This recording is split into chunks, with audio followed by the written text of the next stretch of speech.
Alors, bonjour, je suis Dr Vincent, je suis hépatologue, chef du service en hépatologie par transplantation hépatique au CHUM. Puis, ça me fait plaisir de venir vous présenter la réorganisation de la trajectoire de transplantation hépatique, où on a mis vraiment l'efficacité organisationnelle au service du patient. On va vous présenter un bref survol de la greffe hépatique au Québec, l'évaluation pré-greffe comme elle se faisait à l'origine, les objectifs de la transformation qu'on a voulu amorcer et réaliser, sa réalisation, les retombées positives pour les patients et l'organisation, ainsi que les défis qu'on rencontre puis nos projets d'avenir. Donc, l'idée, c'était de se réinventer pour mieux servir le patient. On nous demande sans cesse de penser autrement, d'innover, de se réinventer. Et dans notre manière de concevoir notre projet, si on voulait avoir l'appui de l'organisation, il faut à tout moment démontrer la plus-value du projet, le retour sur l'investissement de changer une trajectoire de soins existante. Et je pense que ce qui nous a permis de réaliser ce projet, c'est qu'il y a une convergence vraiment parfaite des intérêts de l'organisation, de l'équipe clinique de transplantation et des patients. Puis, on est arrivé au bon moment finalement parce qu'il y a un vaste chantier ambulatoire de transformation des soins actuellement au CHUM, puis on a pu s'insérer là-dedans. Donc, la greffe hépatique au Québec, juste pour vous donner une idée, on a actuellement 169 personnes en attente pour une greffe de foie au Québec. Malheureusement, il y a 10 des patients qui n'auront pas accès à la greffe et qui vont décéder par faute d'accès aux organes. Il y a 2 centres de greffe principaux actuellement au Québec. La majorité des patients sont greffés au CHUM. En 2020, on a fait 85 greffes. En 2021, on a fait 88 greffes. On pense qu'on va avoir plus de greffes là, à l'avenir parce qu'on a eu une baisse de rendement là, lors de la COVID. Puis les patients vont attendre 181 jours à la greffe, avant d'avoir accès à leur organe. Les patients viennent de partout au Québec et aussi des Maritimes et de l'Ontario francophone pour venir se faire greffer chez nous. Donc, l'investigation pré-greffe, ça s'inscrit dans un parcours beaucoup plus large. C'est l'entrée finalement dans notre parcours de soins, où à partir du moment où il y a une indication de greffe, les patients vont devoir être évalués pour la greffe pour voir s'ils sont éligibles. On recherche finalement des contre-indications ou des situations particulières qu'il va falloir adresser. Et on va, une fois qu'ils sont acceptés, là, ils vont attendre leur greffe. Puis, il va s'en suivre tout un parcours qu'on va détailler plus tard. Ce dont on va vous entretenir aujourd'hui, c'est le GRIT, donc le guichet rapide d'investigation en transplantation pour le foie, qui a été créé en raison des problèmes qu'on avait avec le mode classique d'évaluation. Auparavant, lorsqu'un hépatologue posait l'indication de la greffe, il y avait 2 méthodes. Une méthode d'évaluation en externe, où finalement l'infirmière d'évaluation pré-greffe demandait les examens nécessaires à la complétion du dossier, mais il n'y avait pas de coordination et c'est l'infirmière qui devait jongler avec tous les rendez-vous. Ça prenait à peu près 6 semaines avant d'avoir l'entièreté des examens. Et ça impliquait que les patients se déplaçaient de toutes les régions du Québec à plusieurs reprises pour obtenir leur rendez-vous. Ça retarde l'accès à la greffe parce que ça retarde l'inscription en liste de greffe. Et puis, l'infirmière en évaluation pré-greffe, elle ne fait pas son rôle d'infirmière, d'accompagnement puis d'enseignement pour le patient, puis d'évaluation nursing. Elle fait plus de la gestion de rendez-vous. Donc, il y avait aussi un parcours pour les patients où on devait les hospitaliser. Par exemple, quand on se disait, bien là, le 6 semaines, ça n'a pas de sens, on pénalise nos patients dans l'accession à la greffe. Donc, on les hospitalisait seulement pour des motifs d'investigation. Et là, on demandait les examens, puis ça prenait à peu près 10 jours. Donc, cette voie-là, elle était choisie quand on voulait un accès rapide à la greffe, quand on avait des patients qui avaient une condition trop complexe pour que ce soit abordé dans un contexte externe ou lorsque le patient devait être hospitalisé pour autre chose. Donc, on avait des patients qui occupaient des lits qui auraient pu être utilisés pour des patients de l'urgence ou pour des patients qui ont besoin de notre expertise en hépatologie au Québec pour d'autres raisons que de la greffe, parce qu'on fait de l'hépatologie tertiaire, quaternaire aussi. Donc, on était moins capable de transférer nos patients. Puis, donc, c'était finalement une mauvaise utilisation des ressources intra-hospitalières. Donc, on a décidé de centrer notre approche sur l'efficacité, l'approche collaborative et l'expérience du patient. Donc, on voulait améliorer l'expérience patient en le plaçant vraiment au centre de l'épisode de soins. Classiquement, le patient se met à la disposition du professionnel quand l'examen est disponible. Donc, on voulait renverser ça et que nous soyons disponibles dans un mode d'évaluation efficace autour du patient. Puis, le fait d'avoir une formule compacte et bien standardisée, ça diminue l'anxiété du patient parce qu'il sait ce qui l'attend. Puis ici, c'est quoi les délais qu'il va rencontrer. On voulait diminuer l'utilisation des ressources intra-hospitalières pour pouvoir utiliser notre parc de lits de manière plus efficiente. On voulait revaloriser le rôle de l'infirmière d'évaluation pré-greffe pour qu'elle puisse vraiment évaluer le patient, faire de l'enseignement, faire son vrai rôle et non pas de la coordination. Puis on voulait favoriser la collaboration interprofessionnelle qui, pour les insuffisants hépatiques, est essentielle à la prise en charge du patient parce qu'un insuffisant hépatique, il n'a pas juste besoin d'un médecin, là. Il a besoin de l'infirmière, il a besoin d'une nutritionniste, il a besoin d'un kinésiologue, il peut avoir besoin de psychologue. Il a besoin de beaucoup de monde autour de lui. Ça, ces ressources-là, on les avait juste quand le patient est hospitalisé. On ne les avait pas quand le patient était en externe. Puis, on voulait amener notre niveau de fonctionnement, finalement, à des standards d'excellence, parce qu'on n'était pas, c'était pas un mode de fonctionnement efficace. Éventuellement, générer des projets de recherche. Donc, on a eu une rencontre, finalement, au sommet. Puis, je vais laisser Nathalie, là. Et j'ai rencontré Nathalie. Nathalie qui a changé ma vie. Merci, Dr. Vincent. Donc, moi, je viens d'une direction qu'on appelle la DCTAS, la Direction de la coordination transversale et alignement des systèmes, et je m'occupe dans l'hôpital des trajectoires de soins. Donc, ça a été une rencontre très fructueuse qu'on a eue avec l'équipe des pathologies et on a essayé de réfléchir aux standards ou à la meilleure coordination de soins possible.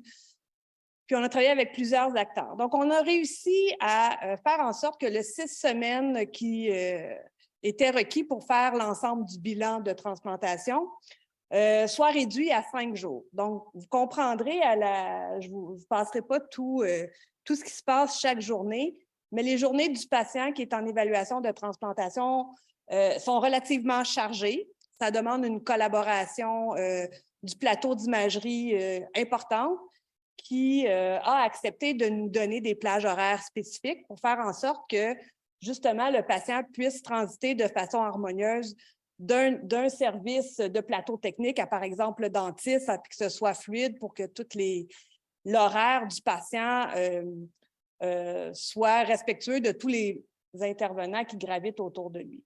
Ce qu'on a essayé de faire aussi, puis c'est une petite révolution, en tout cas chez nous au Québec, c'est que souvent, c'est le patient qui s'adapte à l'horaire des professionnels. Et là, on a essayé que les professionnels gravitent autour du patient. Ça veut dire que plutôt que le patient se déplace pour voir un spécialiste, c'est souvent le spécialiste qui vient à la rencontre du patient en médecine de jour, donc pour faciliter un peu le tout et faire en sorte que, justement, l'expérience des patients, des proches, soit le plus possible harmonieuse. C'est important pour nous à ce stade d'impliquer nos patients partenaires pour avoir un peu leur son de cloche parce que justement d'avoir des journées remplies comme ça au niveau de l'agenda chez des patients qui sont quand même pas mal malades puisqu'on les évalue pour une transplantation, il fallait avoir leur accord. Donc, on a pendant plusieurs semaines évalué leur satisfaction puis leur degré de fatigue en lien avec ça. Je ne vous cacherai pas qu'ils sont un peu plus fatigués, mais ils sont fortement reconnaissants parce qu'à la fin des 5 jours, la semaine qui suit, ils ont souvent la réponse s'ils sont éligibles à une greffe hépatique ou non. Je pense que la meilleure personne qui peut vous parler de cette expérience-là, c'est notre patient partenaire, M. Dufort, qui, lui, a eu une greffe il y a plusieurs années de ça, avant l'introduction de ce guichet rapide d'investigation. Donc, M. Dufort, je vais vous laisser la parole. Alors, bonjour tout le monde. Mon nom est Fernand Dufort et je suis un greffé hépatique depuis 2014. En 2015, j'ai commencé à m'impliquer dans plusieurs projets pour le CHUM, soit en faisant de l'accompagnement auprès des patients, soit en contribuant à des projets de recherche, ou, comme c'est le cas ici aujourd'hui, en participant à la table de travail pour le programme GRIP. À travers mon bénévolat, j'ai eu la chance de rencontrer des centaines de greffés, mais aussi, malheureusement, d'entendre des histoires déchirantes et des vécus troublants dus à l'attente d'une greffe. Alors, je me sens privilégié qu'on m'ait demandé de participer à cette table de travail sur la procédure pour améliorer le temps d'évaluation d'un patient en attente d'une greffe hépatique. Les résultats des travaux faits par le groupe sont extraordinaires, car ils font passer le temps de l'évaluation d'à peu près 1 mois à seulement une petite semaine. Ce que je trouve incroyable. Mais vous vous demandez peut-être pourquoi c'est si incroyable que ça. Bien, premièrement, parce que le patient en attente d'une greffe hépatique est souvent très malade. Il est affaibli. Il est anxieux. Pour nommer que quelques-uns des problèmes qu'il vit. Et que chaque jour que le patient passe en attente d'une greffe, en est un de moins pour lui pour profiter de ses proches, pour profiter de la vie. Parce que souvent, le patient n'a plus aucune qualité de vie.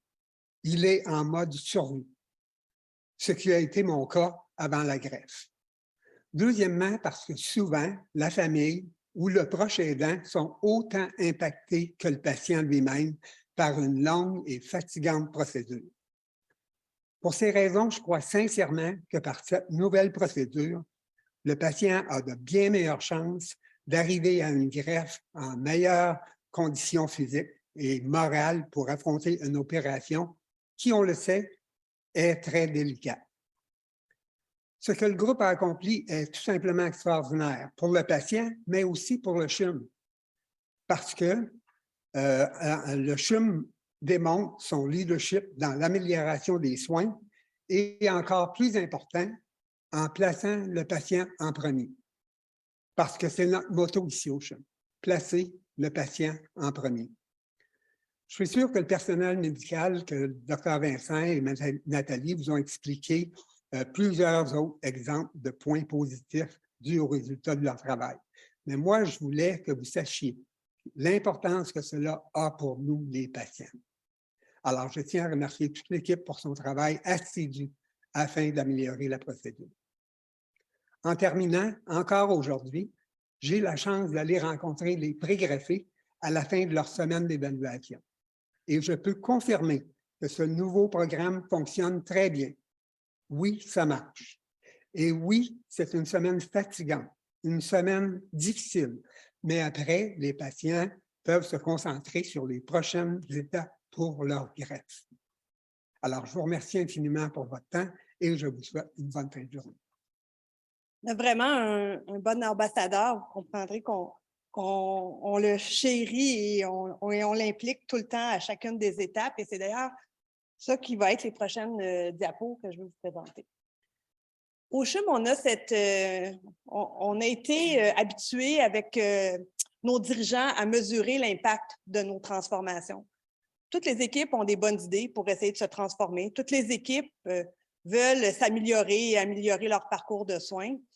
Donc, comment est-ce qu'on vient à choisir les projets prioritaires dans une organisation quand on a aussi une pénurie de ressources? Donc, on a fait une analyse économique de notre transformation et au bout du compte, le fait de ne pas hospitaliser nos patients pendant une dizaine de jours pour faire cette investigation-là nous permet de réduire le coût d'évaluation de 6 329 patients, de 6 329 $, excusez-moi, avec notre nouveau cheminement clinique.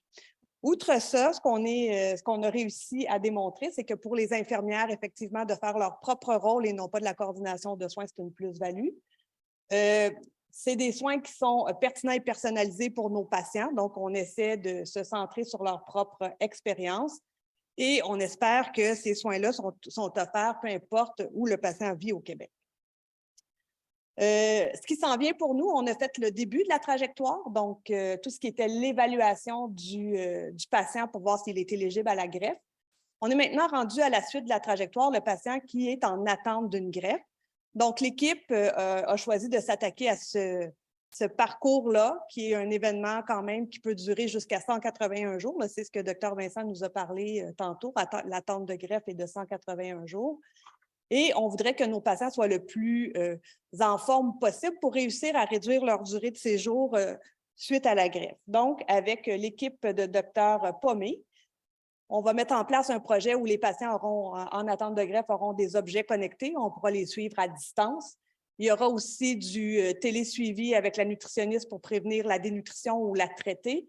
un plan de reconditionnement minimal avec un programme d'exercice selon les capacités du patient pour essayer au moins de ne pas perdre les muscles qui sont requis pour pouvoir bien respirer et faciliter l'extubation précoce aux soins intensifs. Et on va suivre en continu les différentes constantes biologiques des patients avec en plus un coaching des patients ressources comme M. Dufort vous a parlé un petit peu tantôt. Donc, on va pouvoir, au moment peut-être où on est plus découragé pendant qu'on attend notre greffe, avoir des appels ponctuels de nos patients partenaires pour les encourager, mais aussi de nos différents professionnels. Donc, voilà, c'est ce qu'on voulait vous présenter. Puis, on est prêt si jamais il y a des questions.